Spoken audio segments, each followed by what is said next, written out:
ছেলে বিদেশ গেছে, উপার্জন করে টাকা পাঠাবে সব বাপের নামে মায়ের নামে, তারা যা খুশি করবে, তারা সেখান থেকে বৌমাকে যা দেওয়া দিবে আর যা দেওয়ার না দিবে না।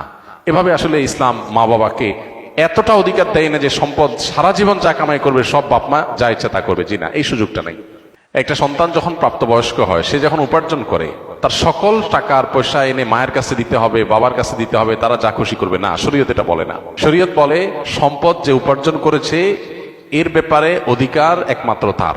হ্যাঁ, উপার্জিত সম্পদ থেকে মার চলার জন্য, মার বেঁচে থাকার জন্য, সুস্থতার জন্য, চিকিৎসার জন্য যেটা প্রয়োজন সন্তান হিসাবে সাধ্য অনুযায়ী, মায়ের নিজের না থাকলে বা দেওয়ার মতো ব্যবস্থা না থাকলে অবশ্যই সন্তানকে সেটা বহন করতে হবে।